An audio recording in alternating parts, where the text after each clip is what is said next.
Dieu nous parle.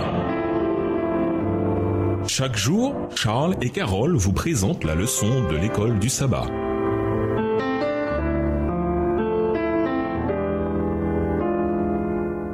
Bienvenue à votre émission Dieu nous parle. Nous voyons lundi 21 novembre.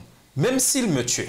Quand nous avons commencé ce trimestre, nous sommes allés directement à la fin du livre. Et nous avons vu comment les choses se sont finalement bien terminées pour Job. Nous avons vu que, dans sa terrible souffrance, Job avait vraiment quelque chose à espérer. En fait, vu l'époque à laquelle nous vivons, et puisque nous connaissons la fin de tout le livre, c'est-à-dire la Bible, nous voyons que Job avait beaucoup plus à espérer que ce qu'il pouvait imaginer sur le moment. Mais une fois ses enfants morts, tout s'est bien pillé et sa santé ruinée, Job ignorait comment les choses allaient se terminer. Ce qu'il savait, c'est que la vie, tout à coup, s'acharnait sur lui. En même temps, même dans ses amères lamentations, quand il souhaitait n'avoir jamais vu le jour, ou qu'il aurait voulu passer directement du ventre de sa mère à la tombe, Job exprimait quand même un certain espoir. Et cet espoir était en Dieu, ce même Dieu qui, selon lui, le traitait si injustement à ce moment-là. Lisons Job 13, verset 15. Quelle espérance est présentée ici dans ce verset? Que dit Job? Job 13, le verset 15. « Voici, il me tuera, je n'ai rien à espérer, mais devant lui, je défendrai ma conduite. » Même s'il me tuait, je continuerai à espérer en lui. Quelle puissante affirmation de foi! Après tout, ce qui lui était arrivé, Job savait qu'il était tout à fait possible que la dernière chose, la seule chose qui ne lui était pas encore arrivée, la mort, pouvait venir et que Dieu pouvait la causer. Mais, même si cela devait arriver, Job mourait en croyant quand même au Seigneur.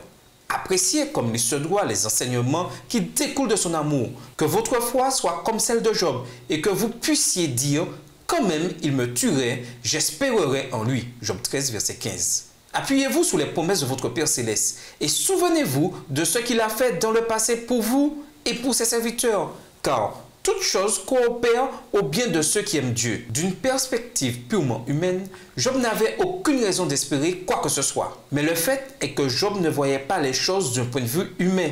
S'il avait fait cela, quel espoir aurait-il pu avoir? Mais quand il fait cette affirmation étonnante de foi et d'espérance, il le fait en parlant de Dieu et de la confiance qu'il avait en lui. On pourrait poser une question logique. Comment Job a-t-il gardé sa foi en Dieu malgré tout ce qui lui est arrivé? Lisons Job 1, le verset 1 et Jacques 2, les versets 20 à 22. Comment ces passages nous aident-ils à répondre à cette question et qu'est-ce que la réponse devrait nous dire sur l'importance de la fidélité et de l'obéissance dans notre vie chrétienne?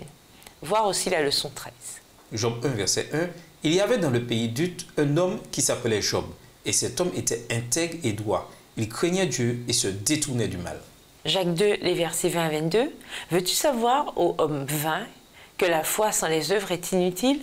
Abraham, notre père, ne fut-il pas justifié par les œuvres lorsqu'il offrit son fils Isaac sur l'autel? Tu vois que la foi agissait avec ses œuvres et que par les œuvres, la foi fut rendue parfaite. Et nous vous laissons avec cette question de réflexion. Comment évitez-vous de penser que prier et avoir la foi n'est qu'un autre cliché chrétien? Au revoir. Et à demain si Dieu veut. Dieu nous parle. Chaque jour, Charles et Carole vous présentent la leçon de l'école du sabbat.